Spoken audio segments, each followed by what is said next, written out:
No, not now. That sounds like it's gonna cost you. I know what to do. I'm going to cashnetusa.com. I can apply in minutes, get an instant decision, and if approved, I could have the money in my account as soon as the same business day. When you need money fast, be the hero. Go to cashnetusa.com to apply for the money you need now. The exact timing as to when your loan funds will be available will be determined by your banking institution.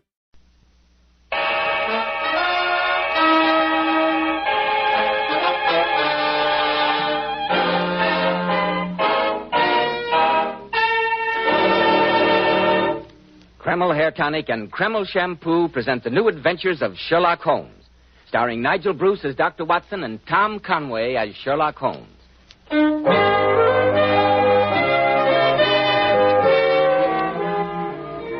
now for that pleasant moment when we pay our weekly visit to Sherlock Holmes' celebrated friend, the eminent Dr. John H. Watson. Good evening, Mr. Bell.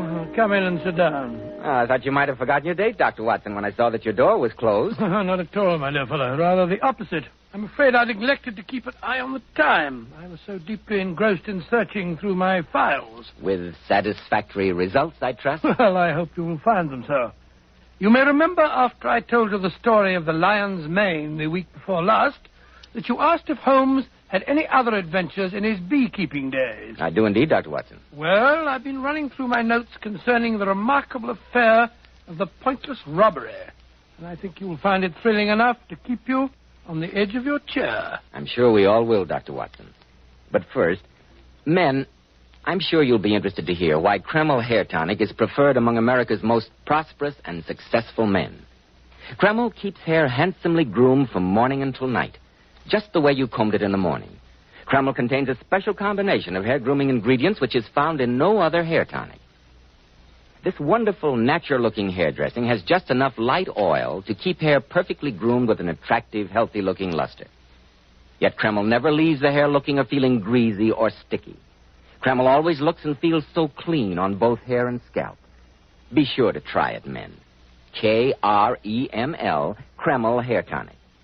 And now, Dr. Watson, what's the story of the pointless robbery? Well, it all began, Mr. Bell, on a delightful summer morning in August 1913. I was spending the first day of a week's holiday visiting Holmes at the small farm on the South Downs to which he'd retired and where he was devoting himself to nothing more serious than the raising of bees. I must say, Holmes, that the quality of breakfast here convinces me that I've discovered the real reason for your devotion to rustic life. A very sound deduction, Watson. And there's much to be said for the peaceful atmosphere of the countryside after the noisy hubbub of London. A peace which I fear may be only too transient, Watson. I suggest that you omit reading the morning paper during your stay. Oh, that talk of war in Europe, you mean? Nonsense, Holmes. In this year of our Lord, 1913, no civilized nation would dream of resorting to the outmoded fallacies of armed force. I trust you're right, Watson. I trust you're right. But, I say, Holmes, you've got a visitor. Somebody's coming up the path. It's Mr. Kenmore, the rector of our local church. Another donation is indicated, no doubt. It would take the national budget to keep the church's ancient organ in good repair. Be a good fellow, Watson, and open the door while I refill the teapot. That you are, Holmes. Good morning, Mr. Holmes. Good morning, Mr. Kenmore. This is my good friend, Dr. Watson. How do you do, sir? A cup of tea? No, thank you. No tea. And I must apologize for this unwarranted intrusion at such an early hour. Some pressing matter in connection with the church? No, Mr. Holmes. The cause of my visit is a most mysterious and disturbing occurrence which took place at my residence last night. Oh, really? I suppose you give me the facts. No doubt it will seem a minor matter to you, but I feel considerable agitation over it. Briefly, at some time last night, the rectory was broken into by thieves who ransacked the entire house, with the exception of the rooms in which my daughter Alice and I were sleeping. Gracious me. And what was stolen? Nothing. Nothing whatever. Was the thief frightened off? No, Mr. Holmes.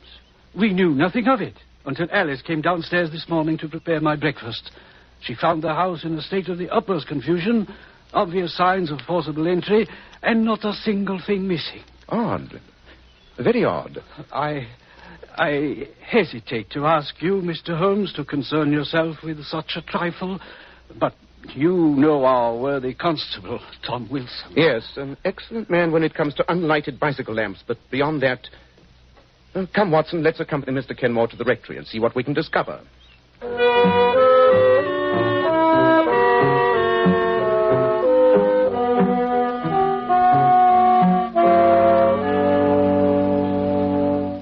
So you see, Mr. Holmes, as Father told you, absolutely nothing seems to be missing.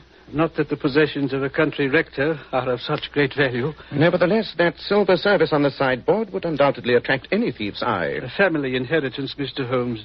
One of my few valuables. I see that you've got quite a large library, Mr. Kenmore. Any books of great value there? Not at all, Dr. Watson. Sound suggestion, though, Watson. Oh, This French window, which gives onto the garden, seems to be where the thief made his entry. Quite. A circle of glass cut out of one of the panes. Then a gloved hand reaching in to turn the key. A gloved hand, Mr. Holmes? Undoubtedly, my dear. The blurred impressions are quite characteristic. And now that you've seen everything, Mr. Holmes, what do you make of it? It presents a most interesting problem, Mr. Kenmore. The disorder of the rooms would indicate a search for some definite object, even though you assure me that you know of nothing of value in your possession. And we must wait for developments. I think you and your daughter should most certainly be on your guard against the thief's return. You really think there is... Mr. Kenmore, my friend is apt to see criminals behind every bush, the natural result of a lifelong career. Perhaps, Watson, perhaps. Well, we must be getting along. I wonder, Mr. Holmes, if you and Dr. Watson would do me a great favor before you go. Of course, if it's in our power. Well, what is it? Would you think me too bold if I asked you to let me take a snapshot of you both? Oh, really, Alice. I gave Alice a camera for her birthday last week, Mr. Holmes, and ever since then she's been making life miserable for everyone. I'm sure you could find too handsome subjects, my dear. But Watson and I will be glad to have you immortalize our pictures. Yes, of course, naturally. Oh, thank you, Mr. Holmes. I brought my camera down from my room, hoping you'd say yes. Well, I'm very sorry. I was just wearing this old Norfolk jacket. If you stand here, right beside the front door. Just a moment. The wind's blowing my hair about a bit. There we are. All right. Just look this way. Fine. Thank you so much. I hope you'll spare me a print or two if they turn out, my dear. I'll be very glad to. As a matter of fact, that was the last picture in the roll. Now I can take it down to the village and have Mr. Dilworthy, the chemist, develop it for me. I say, we're passing by the chemist's shop. Can't I drop it off for you? Thank you very much, Mr. Watson. That's very kind. Here it is. And thank you again, Mr. Holmes, for your kindness in troubling yourself with my problem. Not at all. And remember, Mr. Kenmore, be on your guard against a return visit.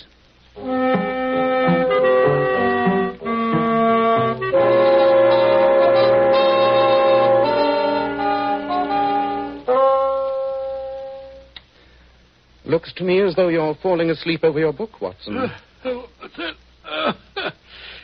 Well, I must admit, Holmes, that the combination of country air and that excellent dinner had a very soporific effect on me. Oh, don't apologize. We country dwellers keep early hours. Certainly different from the old days in Baker Street.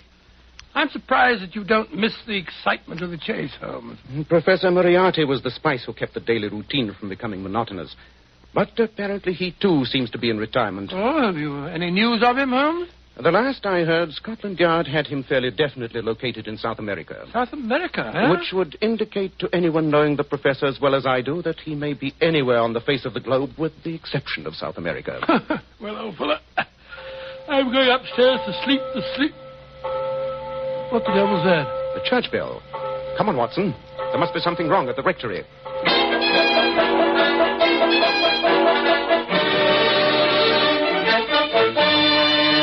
And I thought the quickest way of raising the alarm, Mr. Holmes, was to sound the church bell. Very wise. Tell me, Mr. Kenmore, what was the first thing you heard? A sharp cry from my daughter awakened me, followed by a thud. I rushed into her room and found her. Well, she'll be all right, don't you worry, Mr. Kenmore. I've had to take several stitches, but she'll have a slight concussion for the next few days. But there's no cause for alarm. Oh, thank heaven, Doctor. When I rushed in and saw her lying on the floor... Her assailant had fled by the time you entered? The open window showed only too clearly the miscreant's path. Well, you keep her in bed for a few days, give her a light diet, and she'll be right as rain. Oh, that face, the window. Well, she's semi-conscious, poor girl, to be quite expected after such a blow. No, don't touch me. Please. It's there on the shelf. No. No. The sleeping draught that I gave her will take effect soon. I blame myself, Mr. Holmes, for not having paid more attention to your warning. But That's of no importance now, Mr. Kenmore. What's that? Someone at the door. Pardon me. Wilson, high time you got here. You received my message? Oh, take your message as it brought me here, Mr. Kenmore. Worthy Constable Watson. There's been worse things happening in the village. What is it, Wilson? Oh, good evening, Mr. Holmes. Oh, there's fair devil's work afoot tonight. Oh, come, my man. What's up? Well, it's Mr. Dilworthy, the chemist. Well, what about him? In his rooms where he lives, back of his shop. Dead. Oh, lying there on the floor with his head crushed in something savage. Dilworthy? Oh, horrible. Some prowling thief. No. Oh, no, sir. With the cash box sitting there in plain sight, with £4 and some odd shillings plain to see and not a penny touched. Dilworthy, wait a moment. The ransacking of this house, the attack on Miss Alice, and now this. There's only one common denominator which applies to all three. I don't understand, Mr. Holmes. That film from Alice's camera, Watson. After we left here this morning and went to the village, you left it at Dilworthy's? Of course, it's got a... matter of fact, Holmes, I'm afraid I forgot all about it.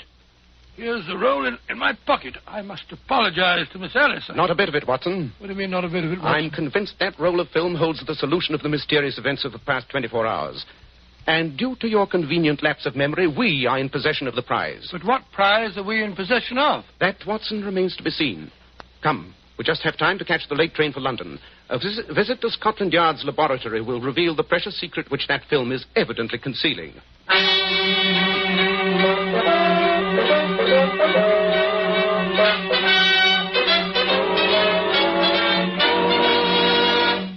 In just a moment, we'll find out what that precious secret is. Men, when you buy a hair tonic, why not buy one that does lots more than just keep hair looking handsome? Why not get your money's worth and buy Kreml hair tonic? No other hair tonic keeps the hair more neatly groomed and attractive looking. In addition, Kreml is simply great to lubricate a dry scalp. At the same time, it removes itchy, loose dandruff and leaves the scalp feeling so clean, refreshed, and alive. No wonder Kreml is preferred among America's most successful men. Buy a bottle of Kreml at any drug counter. Ask for an application at your barber shop. Use this highly specialized hair tonic daily for better groomed hair, a more hygienic scalp. Kreml, Kreml hair tonic. And now, Dr. Watson, what did you discover on that precious roll of film which had already caused the death of one person and a murderous assault upon another? Well, as soon as we reached Scotland Yard's laboratory, Holmes wasted no time in getting permission to develop the photographs. Just hand me that second tray, will you, Watson? The one this side of the red lamp. There you are. There. That does it. Look, Watson. The images are starting to appear. Oh, I'll take your word for it. That red lamp gives about as much light as a glowworm. Sorry, but that's all we can use until we finish the development. Look, Watson. They're coming much more strongly now. Yes, I see. That seems to be a picture of the rector. Doesn't look to me as though that were worth committing murder for. There are 12 pictures on the roll, Watson. This next one seems to be a somewhat out-of-focus picture of the directory. That third one, sharper. Evidently a croquet match. You're quite sure that we haven't gone tearing off on a wild goose chase, Holmes? Impossible, Watson. All the evidence indicates that this film must have been the objective. Ah, now that looks more interesting. Two girls on the beach in bathing suits. I say, Holmes. What? That girl on the left's got a fine figure, eh? Undoubtedly. But the composition is not improved by those other people in the middle background. I think that... Watson, hand me that lens. The large magnifier there. I thought you were displaying a cavalier lack of interest in such a shapely young lady. Well, I trust it's repaying your intense study. Look, Watson. Look here. Examine it closely through the lens. Well, a daring bathing suit, I must say. Has no sleeves. Not the girl, you idiot. What? The girl? The two men in the background. Take a good look at that one on the right. Oh, there's certainly something familiar about him. Holmes, it can't be. But it is, Watson. Beyond any shadow of doubt.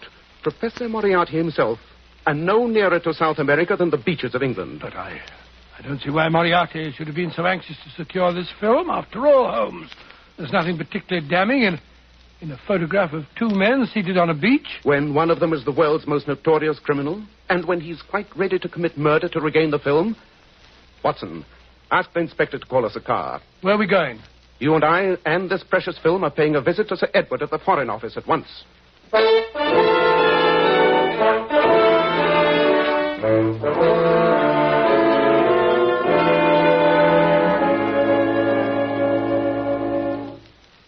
Your deduction was absolutely sound, Holmes. You recognize Moriarty's companion, then, Sir Edward? Beyond any question. He goes by many names, but our files would indicate that the real one is von Schäling, probably the cleverest among the senior members of the Imperial German Secret Service. Good heavens, a spy. Yes, precisely, Dr. Watson. I should imagine, Sir Edward, that his dealings with Moriarty must be of great importance, since they required him to come to England in person. I'm quite sure of it. But the peaceful surroundings of the South Downs and the quiet beaches, what would a spy be doing there? With Portsmouth, England's greatest naval base only a few miles away, and the present situation in Europe, Professor Moriarty does not concern himself with trifles. Under the circumstances, I have no hesitation in telling you two gentlemen that the first trials of our new battle cruisers have been taking place off Portsmouth these last few days. Great Scott. Yes, Doctor. In what we thought was the utmost secrecy. There's still a ray of hope, Sir Edward. Moriarty would not have gone to such lengths to suppress this photograph had his transactions with von Schäling been completed. Do you mean, Holmes, that there may still be time to forestall him? Dr. Watson and I will do whatever is in our power, Sir Edward.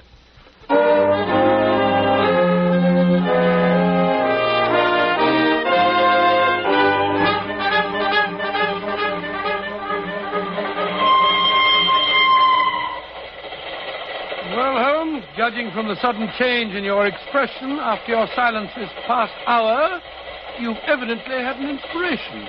We must bait a trap, Watson. And that film must be our bait. Professor Moriarty must be in a fury of his bungling subordinates, who've twice failed to recover it. If I know the professor, he'll make the next attempt himself. Well, you can't take an advertisement in the newspaper, Holmes, to lure Moriarty into a trap. If Alice and her father will cooperate, I have a method that is better than any advertisement. Oh? Well, what's that?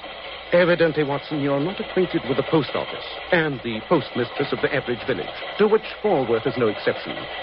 She fills the function of a town crier with the utmost efficiency. She will be our advertisement.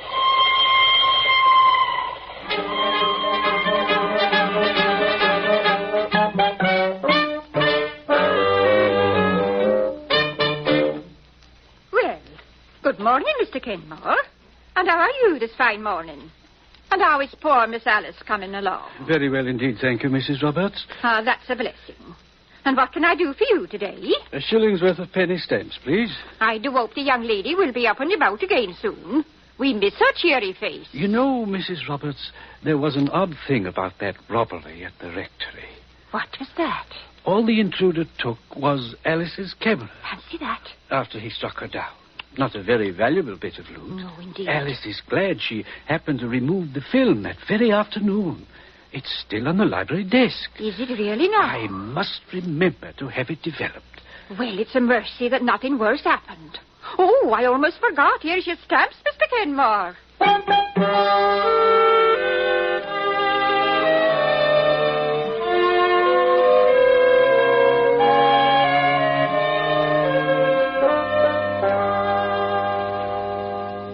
And I think I can assure you, Mr. Holmes, knowing our worthy postmistress as I do, that the misinformation I gave her has by now been widely disseminated. Excellent, Mr. Kenmore. And I appreciate what you and Alice have been willing to risk on behalf of your country. At least the falsehood I told was in a worthy cause. I only wish Dr. Watson would let me get out of bed and come downstairs into the library with you when you take up your vigil tonight. I'd like to see that those horrible men get their just deserts. Really, my dear? You sound almost bloodthirsty. Well, I can't say that I blame Miss Alice for that. If someone had given me a crack on the head, I'd look forward to their downfall. Mr. Kenmore, I would have felt happier if you and Alice were not in the house. But with my knowledge of Moriarty, I fear that he may have the place under observation, and the departure of you and your daughter might make him suspicious. Is that why you and Dr. Watson are wearing those filthy farmer's clothes, Mr. Holmes? Precisely, my dear. 8 o'clock. time we were beginning our vigil. Mr. Kenmore, you will remain on guard with Alice here in her room. No matter what happens in the library, this is your post of duty. Very well, Mr. Holmes. You have your service revolver, Watson? Certainly. Come then. We must be concealed and in readiness for our visitor at whatever hour he may arrive.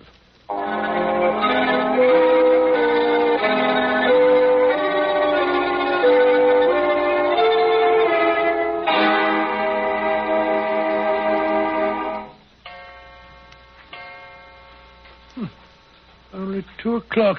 I'm so cramped from standing behind these curtains that I thought it must be the morning. What price the peaceful countryside now, Watson? Well, I must say that... What is it?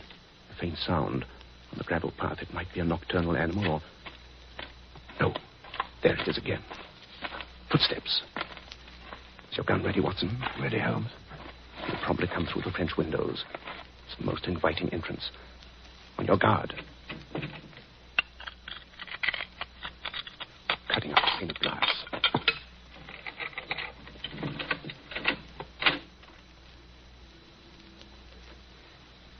Don't move. We've got you covered. The light switch, Watson, with your left hand. There. Well, Professor Moriarty, we meet again. If it isn't Mr. Sherlock Holmes and Dr. Watson. Keep that gun on him, Watson, while I see if he's carrying a weapon. And render myself liable to a long prison sentence. My dear Holmes, your retirement to pastoral pursuits must have impaired your reasoning powers. It's all right, Watson. He's unarmed. You can lower your hands now, Professor.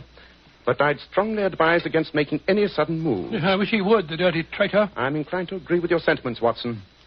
Moriarty, for once I intend to take the law into my own hands. I can forgive a criminal, or a forger, or a thief, or even a murderer. But a traitor is something else. I don't understand what you're driving at. Certain backward Balkan countries, Moriarty, have an extremely convenient system of disposing of unwanted prisoners. They are invariably shot while attempting to escape. You wouldn't dare. You who have always stood on the side of the law. Have you ever known me to break my word? I assure you, Moriarty, that unless you consent to turn over von Schailing to us, together with any information you have for him, you will be dead by the time I count 10. And I promise you that Watson won't hesitate either. Yeah, you bet I won't, Holmes. Take your choice, Moriarty. 1, 2, 3, 4. All right, Holmes. You win. This time. A wise decision. Where were you to meet von Schailing? And what were you to deliver to him? At midnight tomorrow, on a beach 6 miles south of here. He has a rendezvous there with a submarine that is to take him back to Germany. And the figures on the new cruisers are hidden at my lodgings in Portsmouth. We'll keep that appointment with von Schailing tomorrow night. And to make sure that you have no chance for further treachery, you'll remain with us until he's in our hands.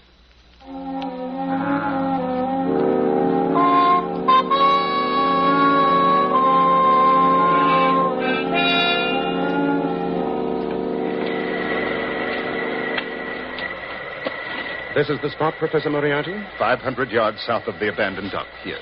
Very well. Watson and I will remain here behind these bushes. You, Professor, will walk out alone onto the sands. I intend to take no chances of scaring off our quarry. I haven't much choice in the matter. Just a moment. Yes?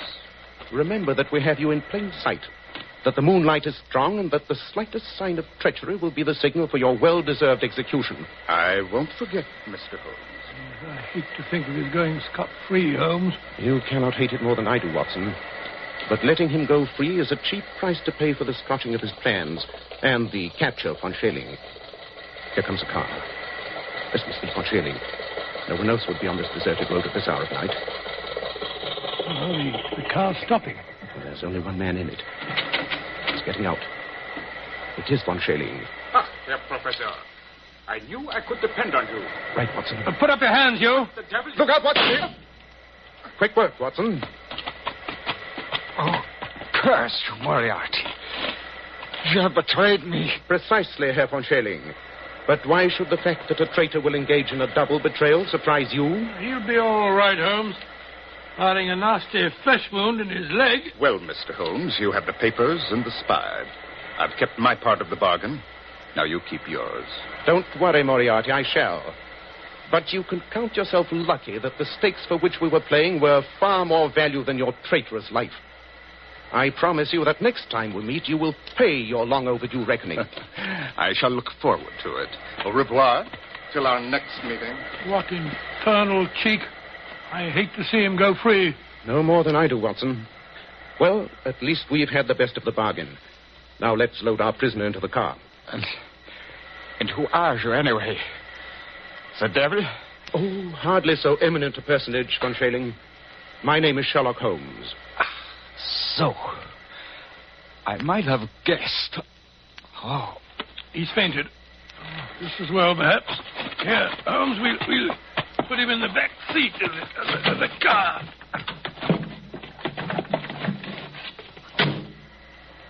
Well, you've got the spy, and that finishes that. I wonder. There's an east wind coming, Watson. East wind? Oh, I don't think so, Holmes. It's particularly warm. Good old Watson. You're the one fixed point in a changing age. There's an east wind coming all the same. Such a wind has never blew on England yet. It will be cold and bitter, and a good many of us may wither before its blast.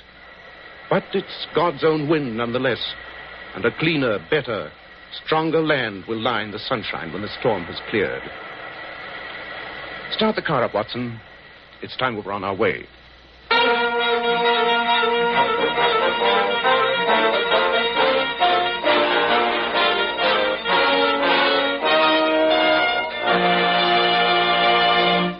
And now may I introduce one of the outstanding authorities on feminine beauty.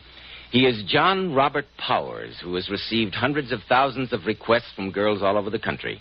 Girls wishing to join his exclusive Powers Girls. And now, especially transcribed, Mr. John Robert Powers. Good evening, friends. I'm very happy tonight to bring along one of my very attractive Powers girls, Miss Pat Fordyce. And maybe we can coax Pat to tell us what she considers one of the most important requirements of a Powers girl. How about it, Pat? Well, I think one of the most important requisites is lovely, shining, bright hair. Hair that reflects natural, glossy luster and highlights. I certainly agree, Pat. And I heartily agree with you about using Kreml shampoo. Yes, Pat, I advise all my Powers girls to use Kreml shampoo. In my opinion, no other shampoo leaves the hair more radiant with such natural gloss and highlights.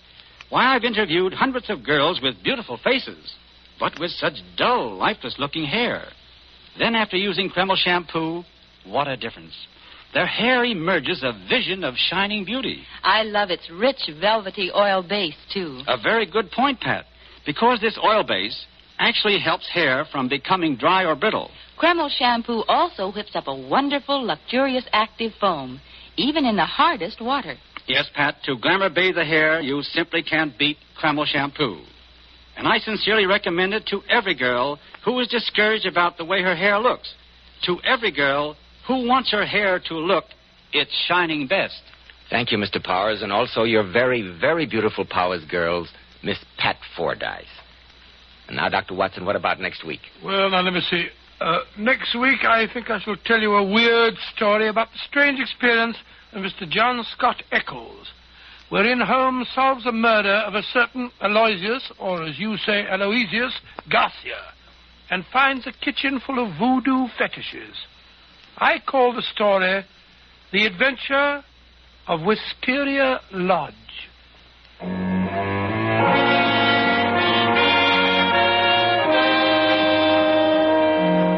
Tonight's Sherlock Holmes adventure was suggested by an incident in Sir Arthur Conan Doyle's story, His Last Vow. Nigel Bruce appeared by permission of California Pictures. Tom Conway through the courtesy of Eagle Lion Pictures. The Sherlock Holmes series is produced by Tom McKnight, with original music composed and conducted by Alex Steinert. This is Joseph Bell, speaking for Kreml Hair Tonic and Kreml Shampoo, and inviting you to listen next week at this same time, when Dr. Watson will tell us about the adventure of Wisteria Lodge.